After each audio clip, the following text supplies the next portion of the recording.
तो सिर्फ करंट अगर वर्ड बोला जाए तो क्या समझते हो? सिर्फ करंट से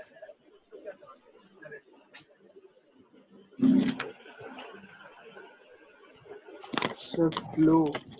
फ्लो, ठीक है, this is just flow. Hindi में इसी को क्या बोलते हैं? धारा,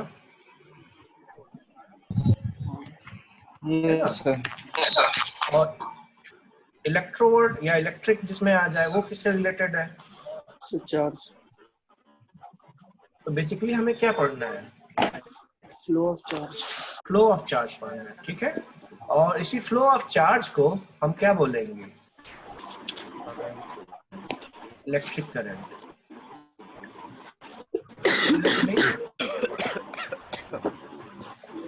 ठीक है। So electric current will be your net charge flow,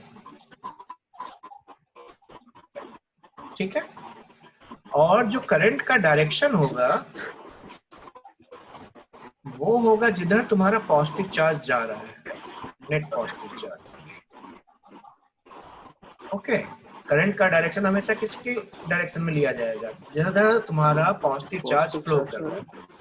मान लो कहीं पे पॉजिटिव चार्ज नहीं फ्लो कर रहा है, नेगेटिव चार्ज फ्लो कर रहा है, मान लो ये इधर फ्लो कर रहा है, तब करंट उसके अपोजिट माना। क्लियर है कि नहीं क्लियर है? ठीक है। सो एक्चुअली अब चार्ज जब फ्लो करेगा जैसे, तो उसको क्या बोलेंगे? dq by dt। समय के साथ साथ वो कहीं किसी एक क्रॉस सेक्शनल एरिया से जा रहा होगा। मान लो एक क्रॉस सेक्शनल एरिया है, ठीक है, यहाँ से dq करंट dt समय में पास करती है, तो मैं बोलूंगा यहाँ से करंट पास हुई dq by dt। या ऐसा कोई बोले यहाँ से डेल्टा क्यू करंट गई डेल्टा टी समय में, तो इसको क्या बोलेंगे? यहाँ से करंट पास हुई delta Q by delta T. Clear है कि नहीं क्लियर है? है ना? Yes sir. ठीक है। सो फिर हम लोगों ने इस पे डिस्कस किया था लास्ट क्लास में थोड़ा सा, उसके बाद क्लास नहीं हो पाई थी। वो ये था कि जो हमारे कंडक्टर्स होते हैं उसमें तो फ्री इलेक्ट्रॉन्स होते हैं ना, और ये फ्लो भी करते हैं, क्योंकि जाहिर सी बात है ये किसी टेम्परेचर पे होगा, एब्सोल्यूट जीरो पे तो होगा नहीं। तो नॉर्मल लाइफ में ये किसी टेम्परेचर पे होगा, केल्विन स्केल में, तो इसके पास काइनेटिक एनर्जी तो होगी, तो ये मूव कर रहे होंगे पार्टिकल्स। तो क्या इसमें करंट है?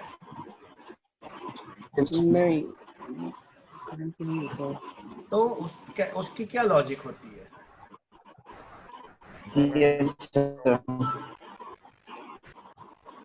क्यों बोलेंगे नॉर्मल करंट? स्टेटमेंट नहीं, आवाज किसकी आ रही है इतनी डिस्टर्बेंस? क्योंकि वो एक मतलब जितना लेफ्ट साइड में कैंसिल कर दे रहे इलेक्ट्रॉन उतने ही आरएचएस साइड। सर आवाज कट रही है। मेरी आवाज आ रही है?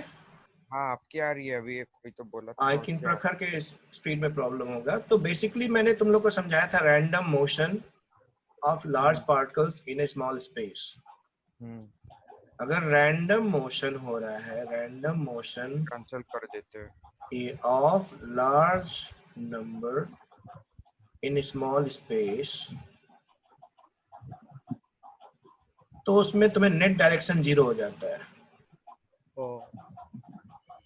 ये डिस्कशन हम लोग कई बार कर चुके हैं। डाइलेक्ट्रिक जब हम लोग पढ़ रहे थे तब भी किए थे। मैंने तुम्हें बताया था कि मान लो कि एक स्टेडियम है, मान लो इसकी कैपेसिटी है 10,000, और यहाँ पे एक दो लोग को बोलो रैंडम दौड़ो, तो तुम बोल सकते हो हाँ इनका एक कुछ डायरेक्शन है पूरा, अगर नेट डायरेक्शन देखा जाए। लेकिन इस 10,000 में 10-20 हजार लोगों को भर दो पूरा, और फिर बोलो इनको मूव करो, तो एक तो मूव नहीं कर पाएंगे, थोड़ा थोड़ा इधर उधर मूव करेंगे। अब मैं बोलूंगा ये पूरी भीड़ किधर जा रही है, तो तुम बोलोगे कहीं नहीं जा रही है। आया ना? यस। तो रैंडम मोशन बहुत लार्ज स्केल का बहुत छोटे स्पेस में होता है, तो वहां पे नेट डायरेक्शन मिलता नहीं। अब तुम अगर मान लो यहाँ पे 1 मोल भी इस सॉलिड का मॉलिक्यूल होगा, तो उसमें 10⁻23 फ्री इलेक्ट्रॉन्स होने की संभावना है, छोटे से जगह। अब इतने लोग जब रैंडमली मूव कर रहे हैं, you can't have a net movement of the whole thing and that will become zero। इस नाते जो कंडक्टर के वायर्स ऐसे लाइफ में पड़े हुए हैं उनको उठाने से तुम्हें करंट नहीं लगने वाला, क्योंकि रैंडमली मूव कर रहा है। ठीक है, तो करंट बनाने के लिए हमें क्या करना पड़ेगा, इन रैंडम मोशन को क्या करना, मान लो स्टेडियम में जो लोग थे, ठीक है, उनको बोला गया सब के सब अब एक डायरेक्शन में चलेंगे। अब भीड़ किधर जा रही है, किसी एक डायरेक्शन में जा रही, बोल सकते हैं। सिमिलरली अगर जो तुम्हारे इलेक्ट्रॉन्स में फ्री है सब के सब एक डायरेक्शन में जाने लगे, तो बोल सकते हैं कि इस कंडक्टर में करंट। तो अब इलेक्ट्रॉन को फ्लो करने के लिए क्या चाहिए, इलेक्ट्रॉन या चार्ज फ्लो करने के लिए क्या क्या कॉन्सेप्ट है, potential difference, potential difference, very good, potential difference, और this is scalar analysis, electric field, then electric field, electric field या इलेक्ट्रिक फोर्स बोल सकते हैं जो फील्ड के कारण होगा, this is vector analysis. Clear है? सो इसके मतलब इसको इलेक्ट्रिक फील्ड में रखना पड़ेगा। ठीक है, तो मान लो इलेक्ट्रिक फील्ड में हम रख देते हैं यहाँ पे एक हाई पोटेंशियल, या हाई पोटेंशियल नहीं लेते अभी, मान लो बस इलेक्ट्रिक फील्ड में रख देते हैं। तो मान लो इस डायरेक्शन में इलेक्ट्रिक फील्ड है ऐसा, तो क्या होगा, इलेक्ट्रॉन किधर जाएंगे, किधर, इलेक्ट्रिक फील्ड की डायरेक्शन में, इलेक्ट्रॉन अपोजिट डायरेक्शन। ठीक है, तो चार्ज, नेगेटिव चार्ज इधर फ्लो कर रहा है, मतलब इधर क्या आ गया, अब करंट आ गया। तो अगर हम कहीं पे भी एक क्रॉस सेक्शन लेंगे, ठीक है, मान लो यहाँ पे क्रॉस सेक्शन लेंगे, तो हम बोल सकते हैं उससे नेट चार्ज फ्लो कर रहा है, आया ना, क्योंकि सबके सब एक ही डायरेक्शन में जा रहे। रैंडम होता तो वो नलीफाई हो जाते सभी। क्लियर है कि नहीं, आया ना? यस सर, ठीक यस है, sir. So that is what the electric current is. किसी भी गिवन क्रॉस सेक्शन से, कोई भी क्रॉस सेक्शनल एरिया हो सकता है, वो स्क्वायर हो सकता है, ठीक है, रेक्टेंगुलर हो सकता है, या कोई भी रैंडम शेप हो सकता है, कुछ भी हो सकता है। अगर इनके थ्रू नेट चार्ज फ्लो कर रहा है, net charge in a given time delta T, there is a net charge flowing delta T. अब नेट चार्ज क्या हो सकता है, मान लो कोई इधर Q1 जा रहा है, कोई इधर से Q2 जा रहा है, तो I will say Q1 minus Q2 is my net. अगर ये जीरो नहीं है तो मैं बोलूंगा इस क्रॉस सेक्शनल एरिया से करंट फ्लो कर रहा है, आया ना? कितना करंट फ्लो कर रहा है, Q net bye delta T. Clear है कि नहीं क्लियर है? सो हमारा करंट किस तरह से डिफाइन हो गया, delta Q bye delta T, ये एवरेज जैसा हो गया। इंस्टेंटेनियस में क्या हो जाएगा, dQ बाय dt, आया ना, ये एवरेज हो जाएगा। और इसी में अगर हम लिमिट लगा देंगे तो ये क्या हो जाएगा, इंस्टेंटेनियस, आया ना? यस, इनडायरेक्टली और भी क्या चीजें बोली जा सकती हैं, जस्ट सो इनडायरेक्टली चीज क्या बोली जा सकती है कि मान लो अगर कहीं से करंट I फ्लो कर रही है, ठीक है, और अगर dt समय के लिए यहां से करंट I फ्लो किया, तो यहां से चार्ज कितना फ्लो किया, dq, वो कितना होगा, I dt, आया ना? सो वो चार्ज फ्लो होगा I dt, और टोटल चार्ज कितना होगा, इसका इंटीग्रल, आया ना? तो इसका मतलब अगर मैं करंट वर्सेस टाइम का ग्राफ बनाऊं, मान लो कोई करंट ऐसे जा रही समय के साथ, t है और इस डायरेक्शन में करंट है, I dt क्या बोल रहा है, I इंटू डी टी, तो I इंटू डी टी इस ग्राफ में क्या देगा, मान लो किसी समय में ये dt, ये है तुम्हारा t समय के बाद ये dt समय, इस dt समय में मेरा करंट I था, तो I इंटू डी टी ये एरिया देगा। इसका इंटीग्रल मतलब ये पूरा एरिया, जो भी लिमिट लोगे लोअर से अपर। Yes sir. तो इसका मतलब I वर्सेस t के ग्राफ का अगर एरिया निकाल दो तो मुझे क्या मिल जाएगा, चार्ज। चार्ज। क्लियर है? तो अगर कहीं से भी मुझे चार्ज निकालना हो कहाँ से कितनी चार्ज फ्लो की है, नेट चार्ज, तो I इंटू डी टी, मतलब आई versus time, current versus time का हम ग्राफ का एरिया निकाल देंगे। क्लियर है कि नहीं? अगर delta Q by delta T निकालेंगे तो एवरेज होगा, और अगर D Q by D T निकालेंगे तो इंस्टेंटेनियस होगा। क्लियर है कि नहीं? ओके सो और अब मान लो कि हमारे घरों में इलेक्ट्रिक अप्लायंसेज यूज होते हैं, ठीक है? सो अप्लायंसेज कहाँ कहाँ पे यूज होंगे? मान लो तुम्हारे, अच्छा ये बताओ कि इसका सच में बहुत इंपॉर्टेंस है क्या, हमारी लाइफ के लिए इंपॉर्टेंस है क्या करंट का? हमारी लाइफ के लिए करंट का इंपॉर्टेंस है? बहुत ज्यादा। बहुत ज्यादा। एक्सटर्नल लाइफ नहीं, इंटरनल तुम्हारी लाइफ, लाइवलीहुड के लिए नहीं, लाइफ के लिए, जिंदा रहने के लिए। हाँ वेंटिलेटर पे नहीं। हाँ सर, नहीं सर, है जरूरत है? है। कैसे एक्सप्लेन करो? सर बॉडी के अंदर भी कुछ वो न्यूरॉन्स होते हैं नर्व्स ना। का करंट के साथ कुछ रिलेशन होता है। हाँ तो भाई पूरा नर्वस सिस्टम ही चार्ज पे चलता है। ये सब नेफ्रॉन्स ब्रेन है, charge. Left hemisphere and right hemisphere, ये आपस में बात कैसे करते हैं?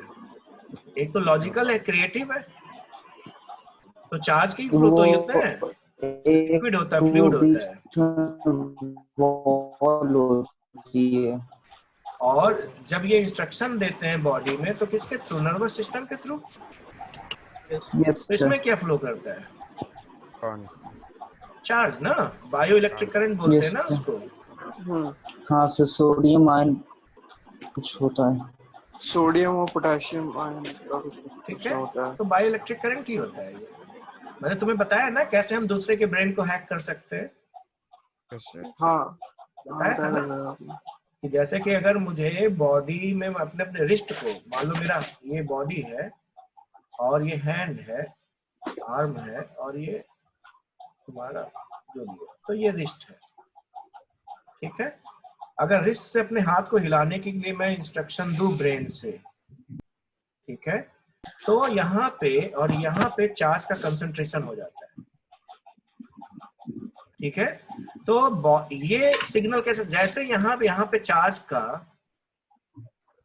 क्या बोलेंगे, कंसंट्रेशन बढ़ा, तो ये ऐसे ऐसे बेंड होने लगता है, ऊपर नीचे ऐसे ऐसे हैंड होने लगेगा। बस इस हैंड को यही सिग्नल मालूम है कि यहाँ ये हुआ तो मुझे ऐसा ऐसा होना है, इसकी कोई भाषा नहीं है, ठीक है? अब इसको हैक अगर मुझे करना तो क्या करूं मैं? दूसरे आदमी के, ठीक है, हैंड से, ठीक है, इलेक्ट्रोड से इसको जोड़ दूं और इससे इसको जोड़ दूं, ठीक है? इस आदमी को बोला तुम्हें कुछ भी नहीं सोचना है, और इस बार आदमी को सोचना है कि तुम्हारा हाथ ऐसे से हिलाना है, तो जैसे जैसे ये हाथ हिलाएगा इसका भी हाथ अपने आप हिलने लगेगा, जबकि इसने कोई इंस्ट्रक्शन इसको नहीं दिया। तो दैट इज हैकिंग। तो पूरा तो नर्वस सिस्टम इलेक्ट्रिक करंट पे है, चार्ज पे है। मैट्रिक्स मूवी देखी है? मैट्रिक्स? हाँ। तो मैट्रिक्स मूवी पूरी तुम्हारी इसी पे है, इंसानों को कैसे कैद करके उनसे इलेक्ट्रिसिटी निकाला जाता है और फिर वो कैसे मशीनों को दी जाती है। हाँ सर, ठीक है, तो इस पूरी कहानी उसी पे है, तो इट्स रियली इंपॉर्टेंट। तो हमारे नर्वस सिस्टम में भी, ठीक है, आवर नर्वस सिस्टम, उसमें भी करंट है, ठीक है?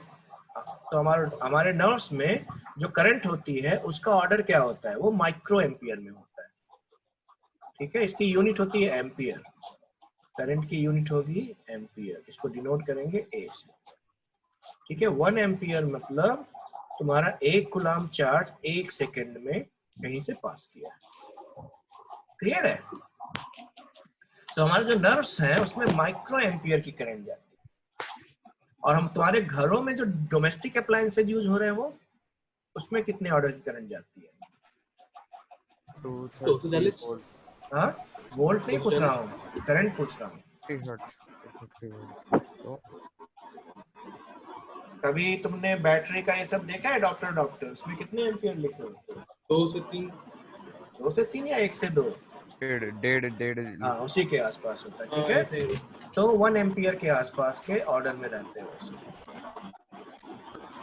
ठीक है। और जो स्काई से लाइटनिंग होती है बहुत 2000 ज्यादा। 2000 वो 10⁴ एम्पियर की, ठीक है। और नॉर्मल घरों में जो होंगी वो 3, 4, 5 एम्पियर, इससे ज्यादा नहीं होंगी, ठीक है, बहुत। लेकिन जो डोमेस्टिक अप्लायंस होंगे वो 1 से 2 एम्पियर के आसपास ही होंगे। उसी हिसाब से उनकी वायरिंग होती है, उसी हिसाब से अंदर में उनके खुद के डॉक्टर्स भी रहते हैं। तो वो समझ लो घर के इंस्ट्रूमेंट चला दे रहा है, और हैवी होगा तो उसमें तुम्हें थिकनेस बढ़ानी पड़ेगी वायर की, और करंट का लिमिट बढ़ाना पड़ेगा। फिर भी वो सिंगल डिजिट के आसपास ही होंगे, बहुत मुश्किल से डबल डिजिट में जाएंगे। और जो तुम्हारी लाइटनिंग हो रही है वो देख रहे हो, तो अगर ये किसी के ऊपर पड़ेगी तो गया बेचारा। आयोनाइज हो जाएगा, है ना। एनीवे, सो ये छोटा सा डिस्कशन था कि करंट होता क्या है, और हमारे एक इंट्रोडक्शन काइंड ऑफ था। इसमें किसी को कोई प्रॉब्लम? नहीं। सो करंट में मैग्नीट्यूड भी है और डायरेक्शन भी है। जैसे कोई भी सर्किट होगा, हम बोलेंगे करंट इधर जा रही है, और मान लो 3 एम्पियर की करंट जा रही है, तो इस करंट में मैग्नीट्यूड भी है डायरेक्शन और डायरेक्शन भी है। हाँ सर। तो करंट क्या होगा, स्केलर के वेक्टर? वेक्टर होना चाहिए पर स्केलर है। क्यों, वेक्टर का क्या डिफिनेशन है? तो वेक्टर एडिशन वाला है ये, क्योंकि सब वो कनेक्ट करने एडिशन वाला होता है। लॉ नहीं। वेक्टर जस्ट तो वेक्टर ऑफ ऐड नहीं कर सकते। यस, सो सिर्फ ये 2 ट्रायंगल चीजें लॉ नहीं ऑफ होनी एडिशन। चाहिए, तीसरा वेक्टर लॉ ऑफ एडिशन भी होना चाहिए ना। ऑफ एडिशन भी होना चाहिए, पहले क्लास का ही था। So vector law of addition में ये फेल कर जाता है, ये नॉर्मल स्केलर के जैसा ऐड होता है, इसलिए ये क्या है, स्केलर। Scalar quantity. स्केलर। ठीक, कई लोग ऐसे ही को जहाँ पे मैग्नीट्यूड डायरेक्शन हो और वेक्टर फॉर्म को ना फॉलो करता, उसको टेंसर बोलते हैं, बट वो हमारे सिलेबस में नहीं है। स्केलर या वेक्टर में ही डिफाइन करना है, तो दिस इज स्केलर, क्लियर। ये स्केलर है। अब तुमको लाइफ में जब तुम ये पूरी साइंस पढ़ोगे तो इसमें चार्ज कहाँ कहाँ मिलेंगे, कैसे कैसे हालत में मिलेंगे। मान लो सॉलिड है, तो सॉलिड में चार्ज कैसे फ्लो होगा? इलेक्ट्रॉन। फ्री इलेक्ट्रॉन, ठीक है। इसमें ठीक है, तो फ्री इलेक्ट्रॉन्स हो जाएंगे। और फ्लूइड में आयंस। आयंस। क्लियर है। आयंस में कौन कौन सा आयन? केटायन और एनायन। ठीक है, कैटायन पे कौन सा चार्ज? पॉजिटिव। पॉजिटिव। और ठीक है। फ्लूइड मतलब, अच्छा सॉलिड को अगर मैं मेल्ट कर दूं तो मोल्टेन, मोल्टेन स्टेट में, हाँ। उसमें भी मिलेगा, ठीक है। गैस में आयोनाइज्ड गैस होती है ना। केटायन और इलेक्ट्रॉन। इसमें भी आयंस मिलेंगे, क्लियर है। तो ये जिस सॉलिड में फ्री इलेक्ट्रॉन्स मिलेंगे, ठीक है, उनको क्या बोलेंगे? Conductor, conductor. ठीक है। सो कंडक्टर हो गया, इंसुलेटर हो गया। फिर एक होता है सेमी कंडक्टर। सेमी कंडक्टर में आगे चल के तुम लोग पढ़ोगे, सेमी कंडक्टर्स में कंडक्टर और इंसुलेटर के बीच में होल्स और इलेक्ट्रॉन्स का कॉन्सेप्ट आएगा, होल्स एंड इलेक्ट्रॉन्स। इसको होल्स को पॉजिटिव बोलोगे, इलेक्ट्रॉन को नेगेटिव बोलोगे, क्लियर है कि नहीं। तो इतनी तरह से तुम्हें चार्ज मिलेंगे, और ये कैसे फ्लो होते हैं उनके अपने अपने कॉन्सेप्ट होंगे, और उसी को हम लोग को पढ़ते चला जाएगा, क्लियर है कि नहीं। लिख लो।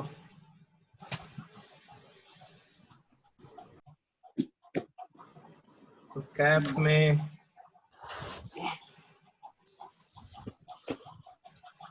so let's say we have a circle, एक r रेडियस का सर्कल है,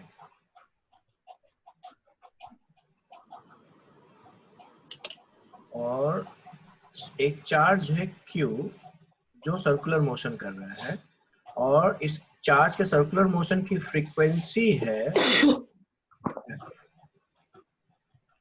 ठीक है, तो बताओ यहाँ पे करंट कितनी फ्लो कर रही है?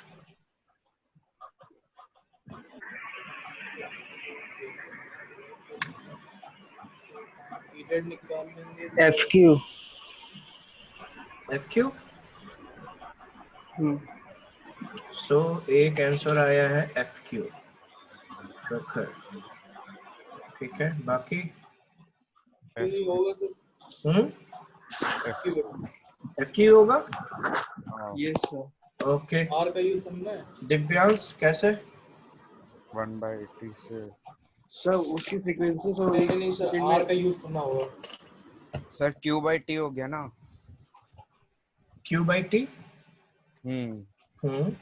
हाँ सो अगर मान लो ये क्रॉस सेक्शनल एरिया ले लें ये, ठीक है, हाँ तो यहाँ से एक टाइम पीरियड में ये एक बार ये क्रॉस करता होगा, हाँ तो इस क्रॉस सेक्शनल एरिया से करंट कितना हो जाएगा?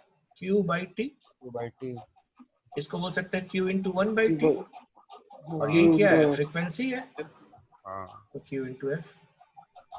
क्लियर है कि नहीं? Yes sir. Well done.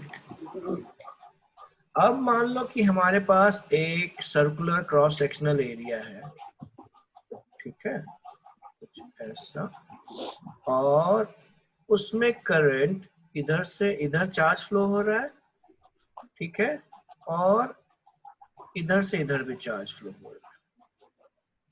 ठीक है, ये जो चार्ज फ्लो हो रहा है left to right, that is proton and this is electron. ठीक है, और ये एक सेकेंड में यहां से 1 मिलियन प्रोटॉन ऐसे फ्लो कर रहे हैं और 1 मिलियन इलेक्ट्रॉन ऐसे फ्लो कर रहे हैं इन 1 second. No, let's say not 1 second, in 10 milliseconds. Time is in 10 milliseconds.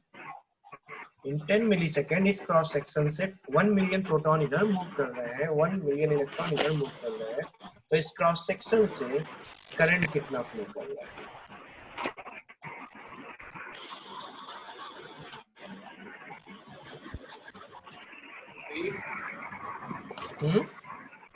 Sir 2 into 10 to the power 8। 2 into 10 to the power 6 by 2 into 10 to the power 8। अगर 2 into 10 to the power 8।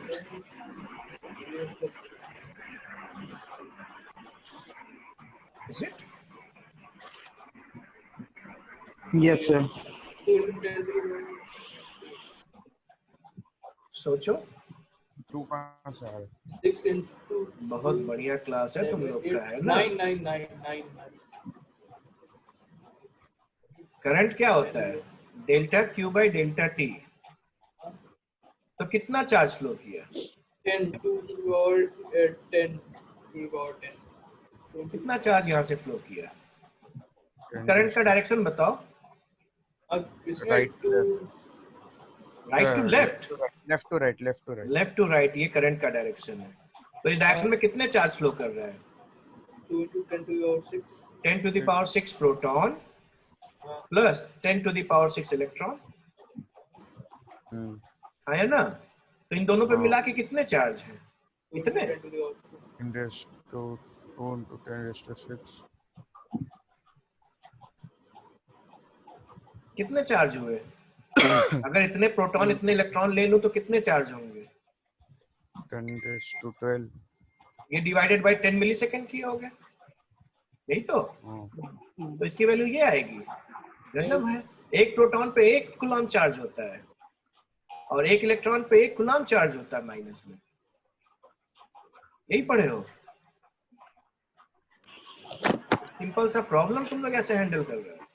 Sir opposite direction में ना। अरे यार, तो proton पे charge 1 coulomb ले लोगे, proton पे कितना चार्ज होता है?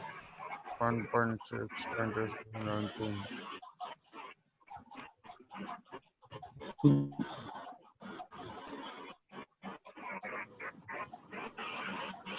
कहाँ तुम लोग को गड़बड़ हो रही है? सर एडिशन में। कौन सा एडिशन है? इस डायरेक्शन में कितने नेट चार्ज फ्लो कर रहे हैं? इतना प्रोटॉन, इतना इलेक्ट्रॉन। इलेक्ट्रॉन का अपोजिट डायरेक्शन लोगे ना, हाँ तो टोटल मिला के कितने चार्ज फ्लो कर रहे हैं? इतने चार्ज फ्लो कर रहे हैं, और हर एक चार्ज पे कितने कूलम चार्ज? हाँ इतना चार्ज फ्लो कर रहा है 10 मिली सेकेंड में। That should be your answer. आया ना? 1 सेकंड पर आने से तो क्या इसको भी तुम लोग गलत कर दोगे? कॉन्सेप्चुअल है, मानता हूं, बट इतना भी नहीं कि तुम लोग नहीं। Yes sir. जल्दी से कैलकुलेट करके बताओ कितना आएगा।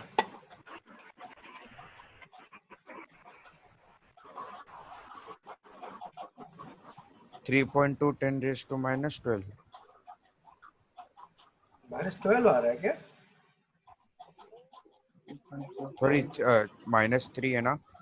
हाँ तो -11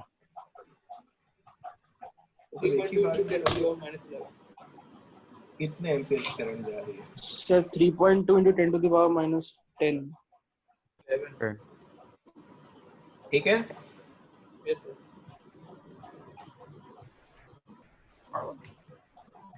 तो मान लो ऐसा एक प्रोटॉन इधर जा रहा है और एक इलेक्ट्रॉन इधर जा रहा है 1 सेकेंड में, तो कितनी करंट है? सेकंड में total current P plus T NP plus NP 10 to the power 2 into 1.6 into 10 to the power minus 19. That's it. By 1. बराबर। क्लियर है कि नहीं? यस। ओके। मान लो कि एक क्रॉस सेक्शन है, वहां से जो करंट जा रही है वो टाइम के हिसाब से वेरी कर रही है।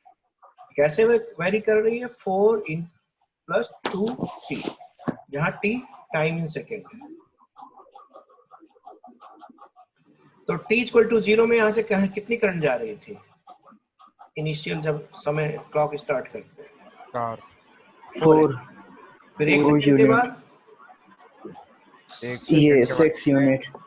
धीरे धीरे से करंट बढ़ती जा रही है। Yes sir. तो इस क्रॉस सेक्शन में t = 2 से लेके t = 6 के बीच में कितना चार्ज फ्लो किया? ये बताओ।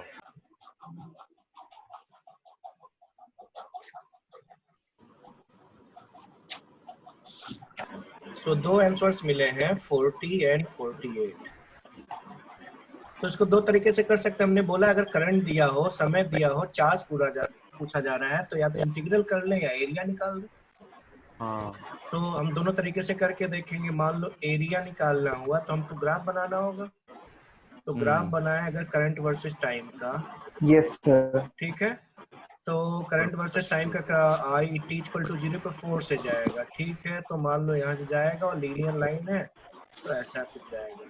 ठीक है, तो और ये कितना हो जाएगा? 4 एम्पियर पे 6 पे जाएगा। ठीक है, 1 सेकंड पे 6 पे जाएगा। और ठीक है, तो मुझे t = 2, मान लो ये t = 2 है, तो t = 2 पे कितना होगा? ये 8 होगा। 8 पे और t = 6 पे कितने पे होगा? 12 + 4 16 पे 16 पे होगा। हाँ। तो बेसिकली हमें ये एरिया निकाल देना है। करना है। So that is trapezium. इसकी हाइट है 8 और ये है 16 और इनके बीच की दूरी कितनी है? 4। तो एरिया कितना आ जाएगा? Sum of half into sum of parallel sides into distance between them. तो ये कितना आ जाएगा? 48। इतने कूलम जाएंगे। दूसरा, इसको हम इंटीग्रल से कर सकते थे। आई को मैं क्या लिख सकता हूँ? dq/dt। तो dq/dt हो जाएगा हमारा 4 + 2t। तो यहाँ से dq बराबर हो जाएगा 4 + 2t × dt। तो पूरा चार्ज इंटीग्रेट कर देंगे 2 से लेके 4 तक। तो ये क्या दे देगा? 4t + t² / 2 t²। 0 से 2, 2 से 4, 2 से 6 है ना, सॉरी 2 से 6। फिक्स है। क्लियर है, यही आएगा 40 एंड 2t स्क्वायर इसका इंटीग्रल। सो 4 पहले 6 रखेंगे 24 प्लस 36 तो आ जाएगा 24 और 36 60 हाँ सर माइनस, अब 2 रखेंगे 8 12 और 12, तो 60 माइनस 12 48। दोनों केस में आ रहा है हमारा 48। सो जितने लोग 48 निकाले वो वेरी गुड, और जो 40 निकाले वो समझ जाए भाई कहाँ गलती की है। तो आदित्य कहाँ गलती कर दी है? इंटीग्रेशन में सर पूरा सही था सर, ये अपर लिमिट डालने में मैंने 6 की जगह डाल दिया सर, 5 डाल दिया, यही पे गलती हुई है। ठीक है, तो बेसिकली इसको दोनों तरीके से कर सकते थे। चलो अब कॉन्सेप्ट को आगे बढ़ाते हैं। सो अब एक कॉन्सेप्ट आता है करंट की डेंसिटी।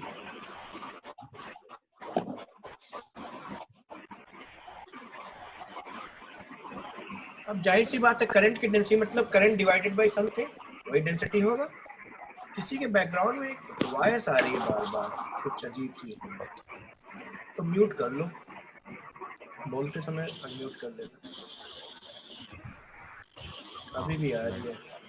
रखकर गई। ठीक है, गुड। सो करंट डेंसिटी मतलब करंट डिवाइडेड बाय समथिंग।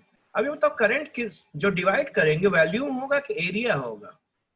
अगर डेंसिटी करंट की, क्रॉस सेक्शन, क्योंकि करंट पास किसके थ्रू करती है? क्रॉस सेक्शन एरिया के थ्रू या वॉल्यूम के थ्रू? एरिया के तो एरिया के थ्रू। करंट डेंसिटी इसका मतलब क्या होगा? मान लो ये एरिया तुम्हारा कुछ है और ये एरिया इससे आई करंट जा रही है और क्रॉस सेक्शनल एरिया ए, मेरी करंट डेंसिटी कितनी होगी? करंट डेंसिटी को हम जे से दिखाते हैं। किससे दिखाते हैं? जे से। और ये वेक्टर है, ठीक है, देखेंगे कैसे वेक्टर है। तो करंट डेंसिटी बराबर I divided by A. Clear है? और ये इसका मैग्नीट्यूड है। तो एक तरह से आई क्या होगा? आई को मैं बोल सकता हूं करंट डेंसिटी वेक्टर और एरिया वेक्टर का मल्टीप्लिकेशन, है ना? और ये क्या है? स्केलर है। स्केलर है। करंट डेंसिटी वेक्टर है, एरिया भी वेक्टर है। तो दो वेक्टर के मल्टीप्लिकेशन से मुझे स्केलर लाना है, तो क्या होना चाहिए? Dot product. क्लियर है कि नहीं? So your current will be equal to current density dot area vector. Clear है कि नहीं क्लियर है? ठीक है। सो एरिया वेक्टर क्या होगा? मान लो यहाँ पे तो एरिया वेक्टर जो भी सरफेस होगा उसके परपेंडिकुलर आया ना? तो अब यहाँ पे अगर देखा जाए तो जे क्या होगा? जे आई बाय, तो जे क्या होगा? जिधर करंट जा रहा है उसी के डायरेक्शन में करंट डेंसिटी होगी। ठीक है, तो यहाँ जे और ए के बीच में कितना एंगल बन रहा है? 0। तो हमारा आई बराबर क्या हो जाएगा? J cos cos 0, that will be J. 1। क्लियर है कि नहीं? बट यही क्रॉस सेक्शन अगर ऐसा होता हॉरिजॉन्टल और करंट ऐसे जा रही होती इसके थ्रू, करंट सर ऐसे कैसे जाएगी? सिनेरियो दे रहा हूँ भाई, ऐसा क्या मतलब कोई कसम खाया करंट है? नहीं मतलब वो अभी वायर ऐसी है, करंट ऐसे कैसे भागेगा? कॉन्सेप्चुअल डिस्कशन चल रहा है भाई। सर cos ठीक है, तब एरिया वेक्टर किधर होगा? इधर ऊपर की तरफ 90 हो जाएगा। ठीक है, तब आई कितना हो जाएगा? 0 J dot A, that is cos J A 90 cos 90, that will B 0। Clear है कि नहीं क्लियर है? हाँ है ना? ठीक है। So current density is area, vector quantity and defined as current divided by area. Clear है कि नहीं? Yes. या you can say current equal to current density dot area vector. Clear है? Yes, sir. वेरी गुड, लिख लिया, आगे बढ़े। Good, तो अब तुम्हारा एक कॉन्सेप्ट आएगा ड्रिफ्ट। सर 2 मिनट में पीछे वाला कर देना पेज, ओके। देखा नहीं। और इसकी यूनिट एक तरह से क्या होगी, एम्पियर पर मीटर स्क्वायर। ठीक है, और एम्पियर को अगर और आगे लिखना चाहे तो coulomb per second metre square, ये भी लिख सकते हैं। तो इस तरह से ये सब इसकी यूनिट हो जाएगी। क्लियर है? अब नेक्स्ट कॉन्सेप्ट जो आता है वो ड्रिफ्ट स्पीड का आता है। हाँ, ड्रिफ्ट वेलोसिटी, ये दिमाग खराब कर देती है। ठीक है, तो ये ड्रिफ्ट स्पीड होती क्या है? ठीक है, सो ड्रिफ्ट स्पीड होता क्या है? बेसिकली तुम सोचो, कोई भी कंडक्टर अगर हम ले लें, ठीक है, तो उसमें इलेक्ट्रॉन फ्लो कर रहा है। तो इलेक्ट्रॉन फ्लो कैसे करता होगा?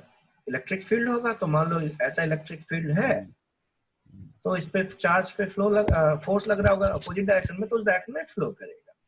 बट इसके रास्ते में बहुत सारे एटम्स मिलेंगे, मॉलिक्यूल्स मिलेंगे, तो उनसे टकराएंगे। तो इसका मतलब एक तरह से ट्रैफिक है। तो जब जैसे कि ट्रैफिक है, तो तुम जा रहे हो, तो तुम जाओगे तो यहाँ बहुत सारे पार्टिकल्स ऐसे रास्ते में, और तुम इसमें से जाना चाह रहे हो, तो जाहिर सी बात है लोग तुमसे टकराते जाएंगे। हमेशा तुम एक स्पीड से चलते नहीं जाओगे, टकराओगे, फिर से रीसेट होगी स्पीड, फिर जाओगे, फिर जाओगे। तो इस तरह से तुम हमेशा एक ही स्पीड से चलते नहीं हो। बट ये एक कांस्टेंट स्पीड का कॉन्सेप्ट लाया गया, कांस्टेंट स्पीड का कॉन्सेप्ट लाया गया। ये क्या लाया गया कि मान लो कि इलेक्ट्रॉन चलते हुए किसी से टकराया, फिर दूसरे से टकराया, ठीक है, तो एक टकराहट से दूसरे टकराहट के बीच के जो कांस्टेंट स्पीड है उसको क्या टर्म दिया गया? Drift speed. क्लियर है कि नहीं? जो सक्सेसिव कोलिजन्स हैं, ठीक है, इनके बीच में मैं जिस कांस्टेंट स्पीड से चलता हूं उसको क्या नाम दिया गया? Drift speed. क्लियर है कि नहीं? अब तुम सोचो, जब इस पे फोर्स लगेगा, मान लो E है, तो इस पे फोर्स कितना लगेगा?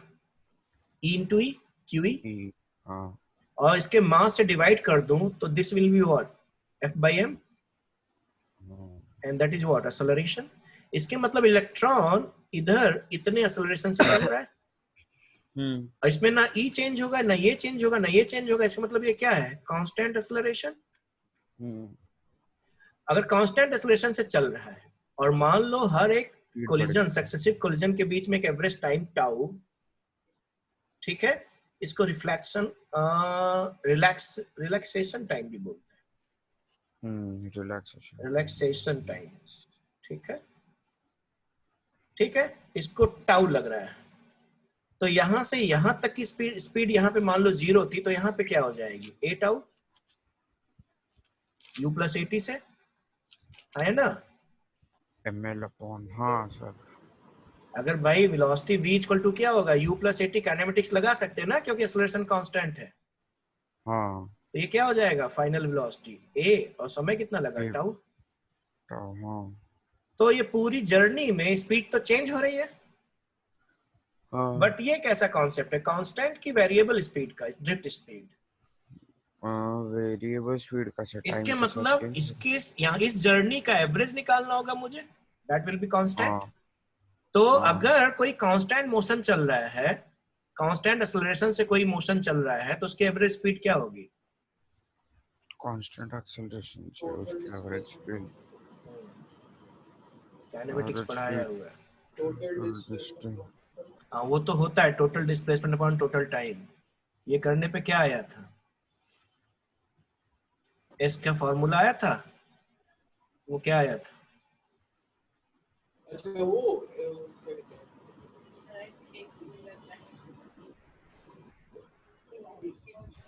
ये तुम लोग का पढ़ाई चल रहा है, क्लास 11th में गायब है। सो मैंने तुम लोग को पढ़ाया था काइनेमेटिक्स में कि जब भी कांस्टेंट एक्सेलरेशन से कोई चलता है तो उसकी एवरेज स्पीड आती है u प्लस v/2। सो तो इस केस में हमारा u क्या है, 0 है, और v क्या है, a टाउ है। तो मेरा एवरेज स्पीड क्या होगा, a tau by 2। a tau by 2, and this will be what, by drift speed। Clear है कि नहीं? हाँ sir. So my drift speed will be a tau by 2। Sir u plus v by 2 into t बोला था इसका। तुम बोल रहे थे s equal to u plus v by 2 into T, ये बोल रहे थे। मैं तुमसे एवरेज, अब मैं तुमसे बोलूं भाई मुझे सोना चाहिए, तुम ला के पीतल उतल सब पटक दो सर, इसी में है कहीं सोना, और तुम बोलो सर मेरा कॉन्सेप्ट तो क्लियर है सोना इसमें से छाटने का, कुछ भी बोलते हो। नहीं इसमें लगाया नहीं। हाँ वो मैं एवरेज स्पीड पूछ रहा हूँ, क्या तुमने बोला सर इसमें से एवरेज स्पीड है? तुम मुझे फॉर्मूला बस बता रहे हो। अच्छा वैसे ठीक है सर। इस पे मैंने डिस्कशन भी किया है और इस पे तुम लोग को न्यूमेरिकल्स भी लगवाए हैं। दुख तो ये होता है कि तुमको भी 2 हफ्ते पहले ये बताया है। Anyway, so this will be what, my drift speed. Clear है कि नहीं? कई सारी बुक इसी को ड्रिफ्ट स्पीड बोल देती है। I don't agree with that. इस पे बहुत सारे डिस्कशन चलते हैं बिकॉज ये कांस्टेंट स्पीड का कॉन्सेप्ट है। जब भी तुम आगे सवाल लगाओगे तो वीडी दिया होगा तो बोल ये मान के चलते हो इसी स्पीड से थ्रू आउट इलेक्ट्रॉन चल रहा है, बट अगर एक्सेलरेटेड मोशन है तो थ्रू आउट सेम स्पीड से नहीं चल सकता। तो एवरेज आउट करने के लिए तुम्हें एवरेज निकालना पड़ेगा। तो it should not be, drift speed should not be a tau, it should be a tau by 2। Clear है कि नहीं? सो हमारे केस में हमारा ड्रिफ्ट स्पीड, इसको डिनोट करते v और सफिक्स d लगाते हैं। ठीक है, ये सफिक्स है। तो vd हमारे केस में हो जाएगा a tau by 2। Relaxation time मतलब एक कोलिजन से दूसरे सक्सेसिव कोलिजन्स के बीच में लगने वाला समय, average time between successive collisions. Clear है कि नहीं क्लियर है? तो हमारा ड्रिफ्ट स्पीड आ गया a tau by 2। a क्या होगा? a होगा हमारा e by m into tau. ठीक है, इसको अगर इलेक्ट्रिक फील्ड को बाहर कर ले तो e tau by 2m आ जाएगा, इंटू e आ जाएगा। क्लियर है? सो इसका मतलब हम बोल सकते हैं तुम्हारा ड्रिफ्ट स्पीड किसके प्रोपोर्शन है?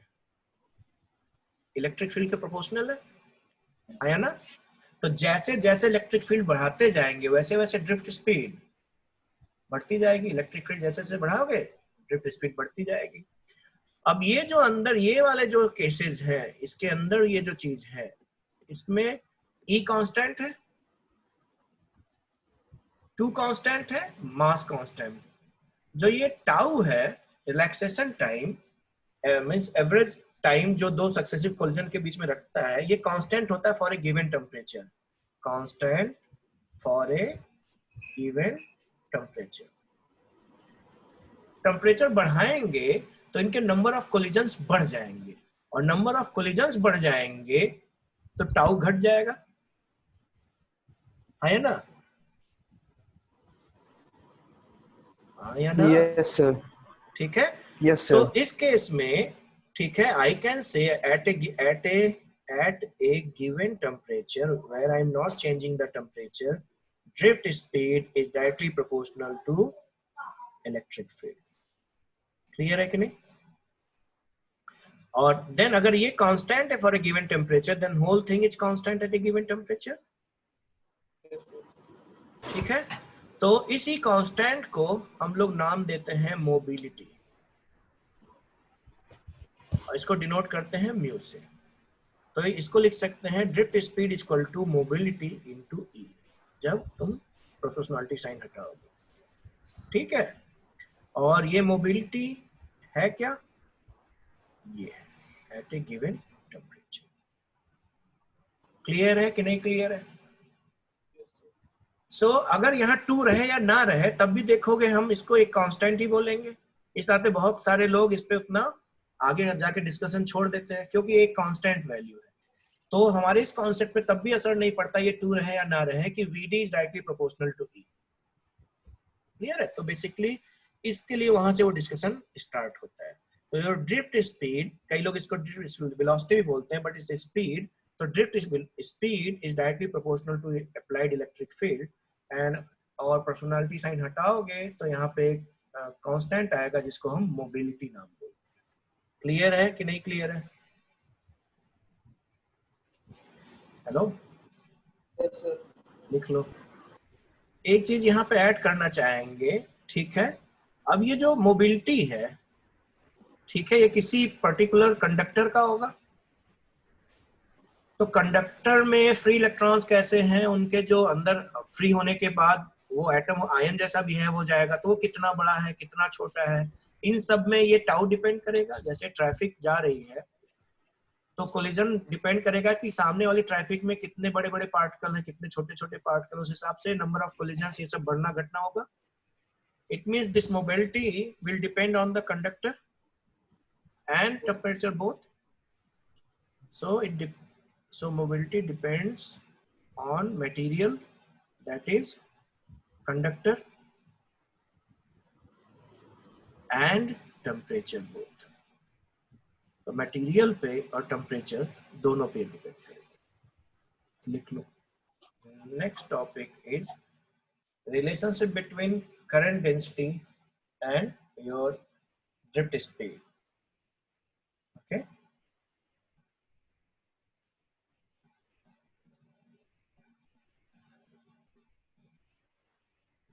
Current density and drift speed.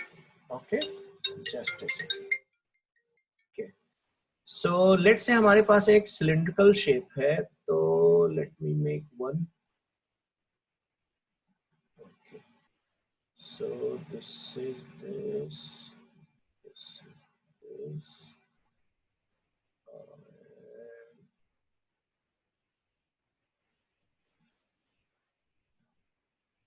ठीक है। सो अब ये जो क्रॉस सेक्शनल एरिया है इसको A मानो, ठीक है, और यहां से चार्ज फ्लो कर रहे हैं, ठीक है, इलेक्ट्रॉन्स इसमें फ्लो कर रहे हैं इस क्रॉस सेक्शनल एरिया से, ठीक है। सो अब ये जो चार्ज चल रहे होंगे कितने स्पीड से चल रहे होंगे? कॉन्सेप्चुअली हम क्या मानना है, ये कितने स्पीड से चल रहे हैं? एक कांस्टेंट स्पीड से चल रहे हैं जिसको हम ड्रिफ्ट स्पीड बोल रहे हैं। क्लियर है? सो ये लोग डेल्टा टी समय में यहां से कहां तक चले गए होंगे? मान लो यहां तक चले गए L, तो ये दूरी क्या होगी? कैन आई से VD into delta T?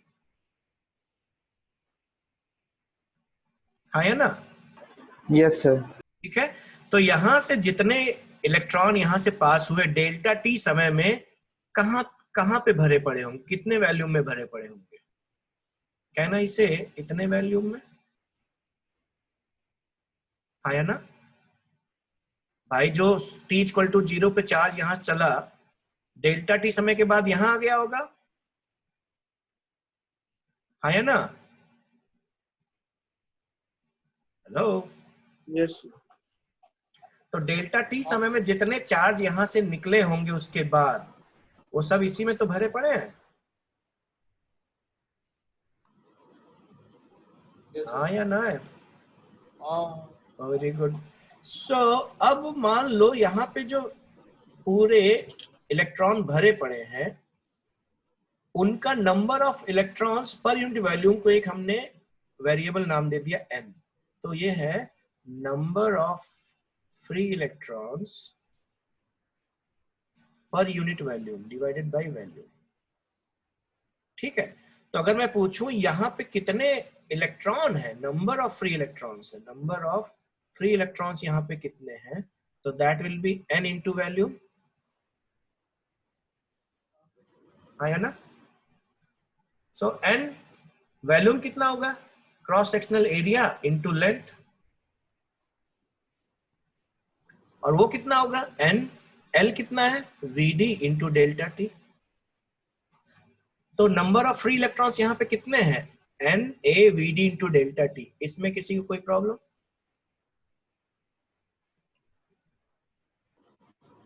No sir. Okay, so this is my number of free electrons. मतलब ये इलेक्ट्रॉन इस क्रॉस सेक्शनल एरिया से डेल्टा टी समय में क्रॉस किए होंगे जो यहाँ भरे पड़े हैं।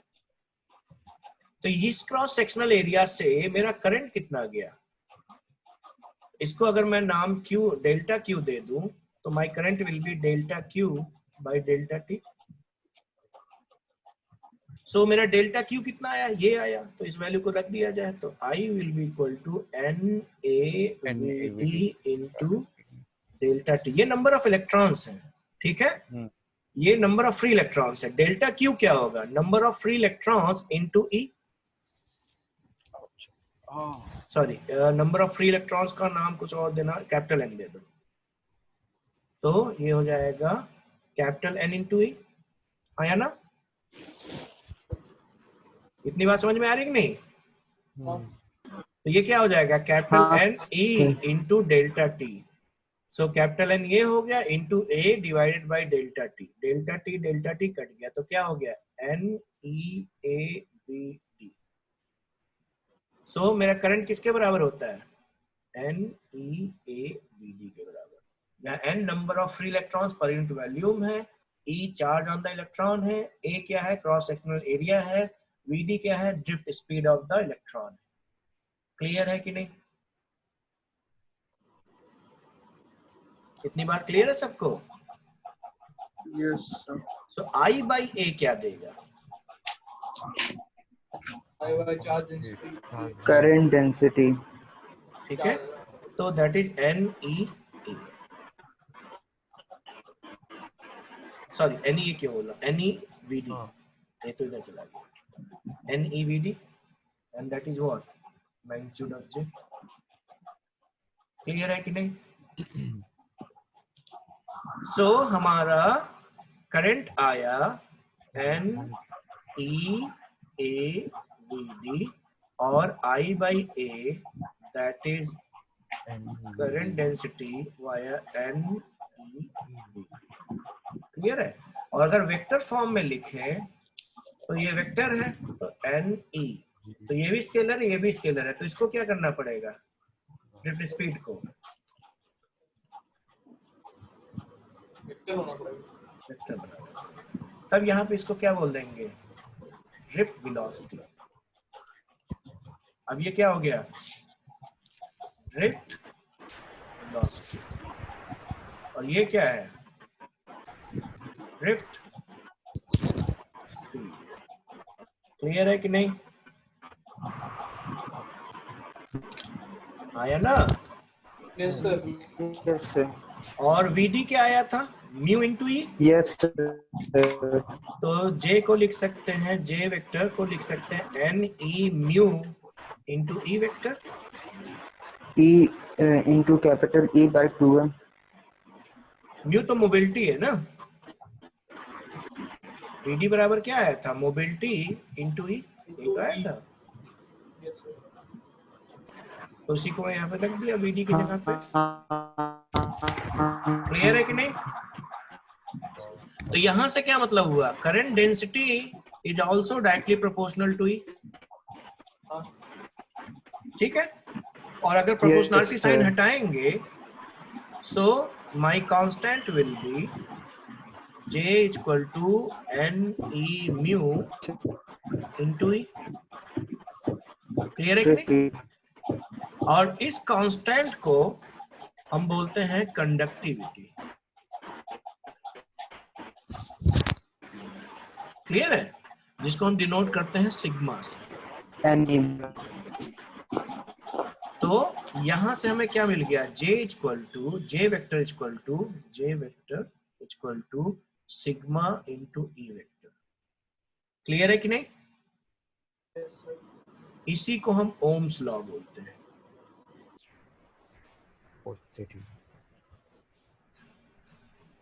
क्लियर है? इसको सिंप्लीफाई करके अर्लियर क्लासेस में पढ़ाया जाता है। बेसिकली ओम सर ने यही रिसर्च किया था कि जैसे जैसे इलेक्ट्रिक फील्ड बढ़ा रहे थे करंट डेंसिटी बढ़ती चली जा रही,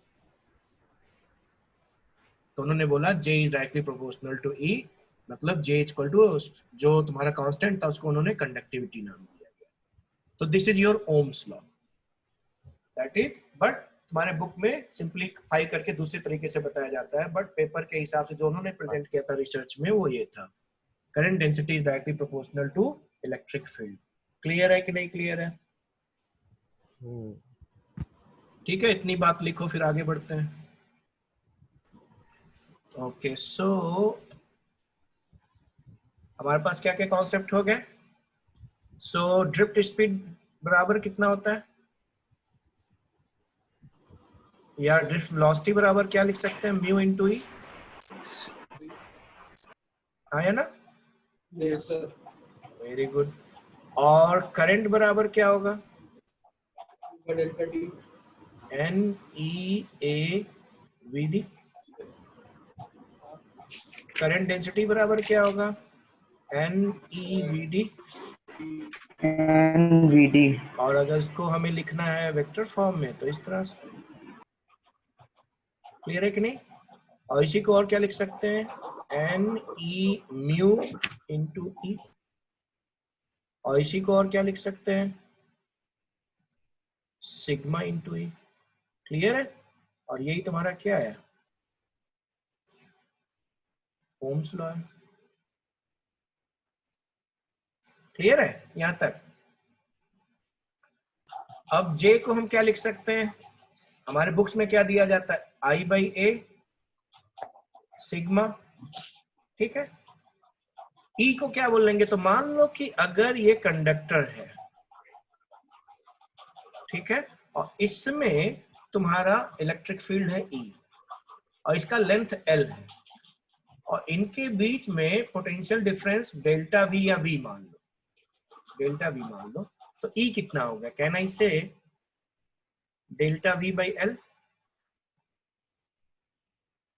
आया ना?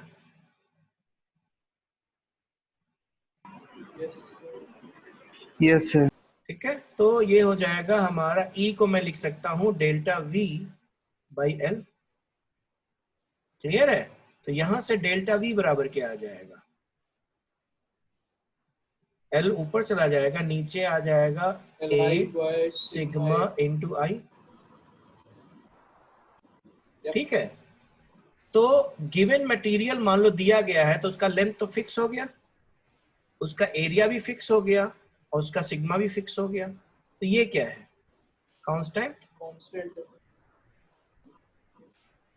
एट ए गिवन टेम्परेचर। लेंथ तो एट ए टेम्परेचर पे कांस्टेंट होगा, नहीं तो टेम्परेचर के साथ चेंज होगा।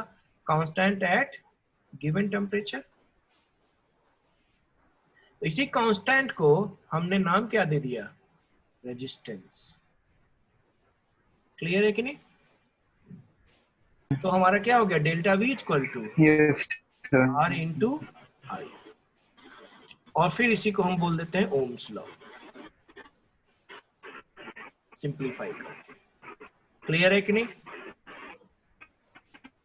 Yes, sir. तो हमारा रेजिस्टेंस बराबर क्या होगा, रेजिस्टेंस बराबर हो गया 1 बाई सिग्मा एल बाई ए, है ना? रेजिस्टेंस किसी भी वायर का क्या हो जाएगा, L by 1 by sigma into L by A. Yes sir. और इसी 1 बाई सिग्मा को हम लिख देते हैं रो, तो रो एल बाई ए।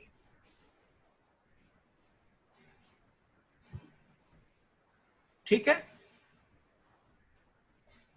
तो ये क्या था, सिग्मा क्या था, कंडक्टिविटी, और 1 बाई सिग्मा को हम बोलते हैं रेजिस्टिविटी, इसको बोलते हैं रेजिस्टिविटी। तो resistivity equal to 1 by sigma, जहां पे ये है कंडक्टिविटी और ये है रेजिस्टिविटी। ये मटेरियल की अपनी प्रॉपर्टी है, ठीक है। और सिग्मा किस पे डिपेंड कर रहा था, एन ई म्यू पे। म्यू में फिर तुम्हारा क्या क्या आया था, तो उन सभी चीजों पे तुम्हारा रो। Relaxation time. ठीक है, so this is how your Ohm's law is. Yes sir. Clear है? जी सर। Yes sir. तो ये तुम्हारा हो जाता है सर जो आई है हम्म, सर, इसमें नेगेटिव मल्टीप्लाई करेंगे क्या नेगेटिव मल्टीप्लाई करेंगे मीन्स सर? क्योंकि इलेक्ट्रॉन की तो नेगेटिव चार्ज होती है, वो करंट तो नहीं, पॉजिटिव। करंट का डायरेक्शन हमेशा पॉजिटिव चार्ज का डायरेक्शन है। हाँ। ठीक है, ये तो स्केलर है, तो यहाँ पे कोई ऐसा लिखने की जरूरत नहीं है। ठीक है, हमने हाई से लो की तरफ ले गया हो। ठीक है, इलेक्ट्रिक फील्ड के डायरेक्शन में मान लो कोई चार्ज क्यों जा रहा है पॉजिटिव, उसके हिसाब से ही लिखा हुआ है। तो हमेशा चार्ज का डायरेक्शन जो देखेंगे वो आई के हिसाब से देखेंगे। क्लियर है कि नहीं? Yes sir. तो इस तरह से तुम्हारा ओम्स लॉ लिख लो इसको, फिर एक और कॉन्सेप्ट डिस्कस करेंगे इसी पे थोड़ा सा फॉर्मूला। तो कुछ और फॉर्मूले हम लोगों ने देखे, यहाँ से ओम्स लॉ हो गया। इसी ओम्स लॉ को हम आगे डिस्कशन किए तो हमारे पास एक और फॉर्मूला आया ये, ठीक है, और ये आया। तो हमारे फॉर्मूला के बैंक में एक चीज और आ गई, V equal to R into I. ठीक है, and R equal to rho L by A. ठीक है, यहाँ से यहाँ पे ये रेजिस्टेंस है, ये वोल्टेज है, ये करंट है। आई बराबर क्या हो जाएगा, 1/R इंटू वी। ठीक है, इसको बोलते हैं 1/R को A by L upon rho inductance. L rho. R is resistance and 1/R is Conductance. clear है। Hmm. Rho is resistivity, Hmm. तो 1/ρ is 1 by rho is conductivity. clear है, Hmm. that is sigma. Sigma. So I is equal to conductance into V और V is equal to resistance into I। Clear है कि नहीं? अब resistance पे अगर हम आए डिस्कशन करने को, तो रेजिस्टेंस किसके इस पर डिपेंड कर रहा है, रो। ये तो इंट्रिंसिक हो गया, बट ये तो उसके ज्योमेट्री की एक तरह से ना, उसके मटेरियल के शेप की प्रॉपर्टी हो गई, एक तरह से एक्सटर्नल आया ना। सो इसमें ए क्या लेंगे, जब आर निकालेंगे तो एरिया कौन सा लेंगे किसी भी चीज का। मान लो कि एक सिलिंड्रिकल वायर है, जो तो इसमें देखा जाए तो ये जो भी एरिया है, और जो कर्व्ड डेंसिटी पर्सन के है वो भी एरिया। परपेंडिकुलर हो, हाँ जी, जो परपेंडिकुलर हो करंट डेंसिटी के। हाँ, तो जो करंट, मगर अगर करंट ऐसे जा रही है तब बताओ ये कर्व्ड वाले को लेंगे कि ये वाले को लेंगे, सर्कुलर वाले को। वो सर्कुलर वाले को। ठीक है, और अगर करंट ऐसे जा रही होती तो सर ये तब इस वाले को दूसरे लेंगे। वाले को ले। ये सर्कुलर कितना cross Yes, sir. Sectional area बना रहा होगा। ठीक है, यस सर। अगर इसको 3D में इमेजिन करें सही से, तो मान लो कि ऐसा है सिलेंडर। ठीक है,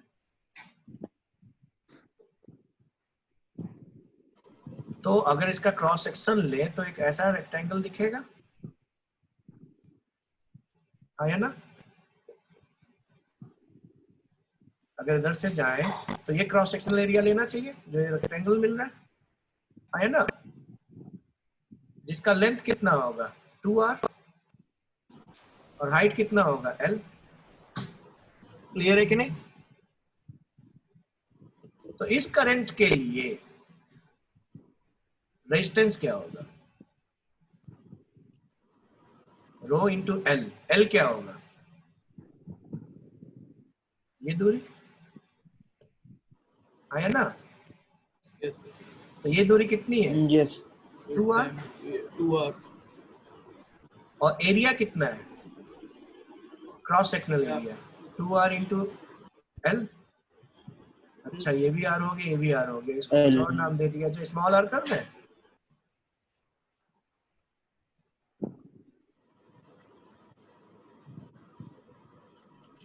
to small R, two small R, तो two small R, two small. ठीक है, है ना? Yes, sir. तो इस केस में क्या आ जाएगा? Yes sir. Rho by L. Clear है? बट अगर ये इसमें करंट ऐसे जा रही होती तो उस केस में ये चीज तो एल हो जाती है। पाई आर स्क्वायर। हाँ, तो इस केस के लिए, इस करंट के लिए आर क्या हो जाएगा? रो एल क्या हो जाएगा हमारा? जो ये एल हमने माना है तो एल ही हो जाएगा। इसको पूरे को एल ही माना है ना हमने, और divided by cross sectional yes area sir. Pi R square. Clear है? Yes, sir. तो तुम देख रहे हो सेम वायर का रेजिस्टेंस, तुम नहीं बोल सकते इस वायर का रेजिस्टेंस फिक्स हो गया rho L by A. Basically जब इससे करंट गुजरेगी तब उस समय हम रन कंडीशन पे डिफाइन कर पाएंगे कि ये वायर कितना रेजिस्टेंस उस फ्लो के लिए प्रोड्यूस कर रहा है। क्लियर है कि नहीं? Yes, sir. आया ना? Yes sir. इसको अगर सिंप्लीफिकेशन में एक हम क्यूबॉइड ले लें, ठीक है, सो लेट्स से क्यूबॉइड ले लें।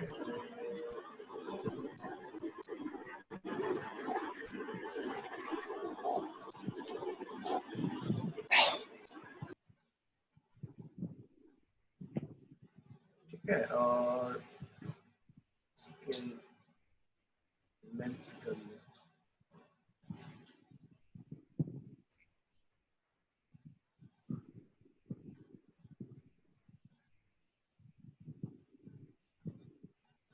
तो मान लो इस तरह से है और सबके लेंथ दे दिए जाए, तो मान लो ये है तुम्हारा, एक ये है और एक ये लेंथ, यही है। तो इनके नाम दे दीजिए, मान लो इसको बोल दो ए, इसको बोल दो बी, और इसको बोल दो सी। ठीक है, सो अगर करंट हमारा ऐसे जा रहा होता, ठीक है, तो इस आई के लिए आर क्या होगा?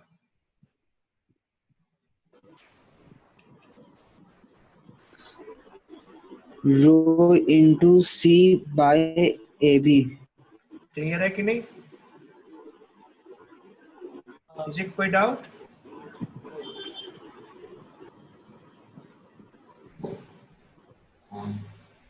आया ना?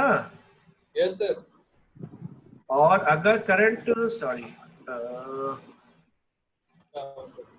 ऐसे जा रही होती तो दिव्यांश, इस आई के लिए रेजिस्टेंस क्या होगा? सर रो इनटू, और एक मिनट,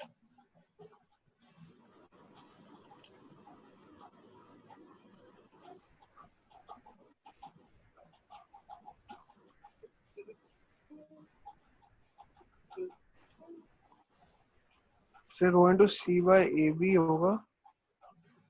वाह भाई, यही होगा। Sir, B by ये जब करंट जा रही बताऊं? है तो इसको क्रॉस सेक्शन क्या मिल रहा है? ये मिल रहा है ना, AC. हाँ B और by लेंथ सर। क्या मिल रहा है? ये मिल रहा है। Yes sir. अच्छा हाँ कितना होगा? Sir B by A C. Length है बी और cross section area A C. Very good. और अगर करंट ऐसे जा रही है तो ये प्रतीश बताएगा इस करंट के लिए आर कितना होगा?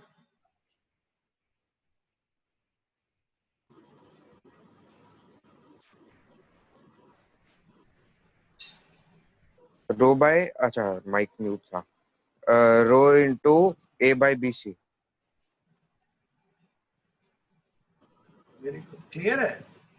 yes, sir. तो तुम देख रहे हो सेम मटेरियल है, but depending on the direction of the I you can define your resistance. तो ऐसा नहीं कोई मटेरियल तुमको दे दिया गया और उसका रेजिस्टेंस तुम बोल दोगे इतना होगा। जनरली बाय नेचर जैसे कि कोई वायर दे दे तो सब लोग समझेंगे भाई ये वायर है, तो लॉजिकली तुम इधर इधर ही कनेक्शन करोगे। उस केस में भाई तुम बोल दोगे ऐसा होगा, ये होगा, ए हो जाएगा और ये मेरा एल हो जाएगा। बट अगर पूछा जाए क्या इसका डिस्टेंस कांस्टेंट है तो नो, डिपेंड्स ऑन द आई। तुम इसमें आई कैसे ले जाओगे इस पे होगा। क्लियर है कि नहीं क्लियर है? हाँ क्लियर। तो इस तरह से तुम्हारा आई और सॉरी आर डिपेंड करता है किस डायरेक्शन में तुम्हारा करंट जा रहा है। ठीक है। सो इस तरह से हम लोगों ने आज कौन कौन से कॉन्सेप्ट पढ़े? ड्रिफ्ट वेलोसिटी, करंट, इलेक्ट्रिसिटी चालू किया, फिर So, पहले क्या था? तो हम लोगों ने करंट हाँ इलेक्ट्रिसिटी वॉल्यूम डेंसिटी, पे डिस्कशन किए। Current density.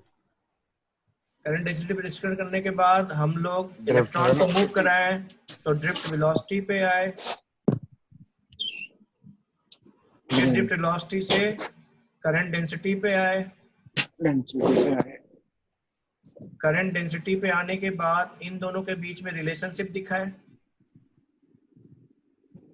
VD इसको बोलो, फिर इसको J बोलो, इसको I बोलो। ठीक है। फिर VD एंड J के बीच में रिलेशनशिप दिखाया गया। VD एंड E के बीच में रिलेशनशिप दिखाया गया। ठीक है। सो चलो सब बताते जाओ।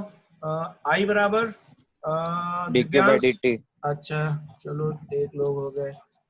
VD बराबर दिव्यांश। सर VD बराबर सर N नहीं VD बराबर ना सर VD बराबर सर म्यू इनटू E होता है। म्यू इनटू ई। चलो वेरी गुड। और कुछ? और सही क्या कहते हैं एवरेज। और कोई VD बराबर हेल्प करेगा?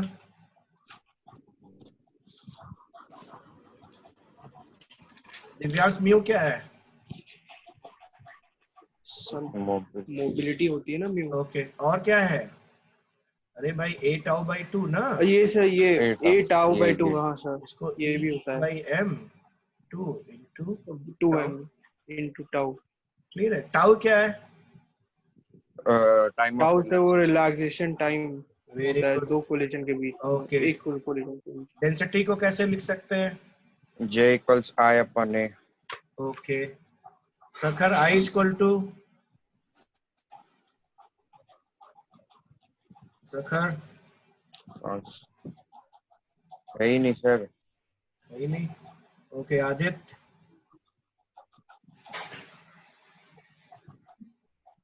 Aditya yes sir. I equal to I is equal to sir बहुत जगह है सर। I मतलब कौन सा I is equal to J into A cos theta I into J dot A। Okay. VD so I बराबर और क्या लिख सकते हैं? एक तो ये हो गया I बराबर, एक ये हो गया I बराबर, और कुछ I बराबर? V D और J में NEAVD। NEAVD। Very good. Now I हो गया। J एक तो J यहाँ लिखा, और J को क्या लिख सकते हैं? I NEVD। NEVD। NEVD। Very good. और क्या लिख सकते हैं? Sigma I। Very good. Clear है? हाँ यस सर। ठीक है। ये ओम्स लॉ हो गया एक फॉर्म ओम्स लॉ का। ये हो गया ओम्स लॉ का दूसरा form. V is equals to IR। ठीक है। R इंटू आई। R बराबर rho L upon A। rho L upon A। Clear है? तो इतनी चीजों को आज हम लोगों ने डिस्कस किया। ठीक है। बाकी कुछ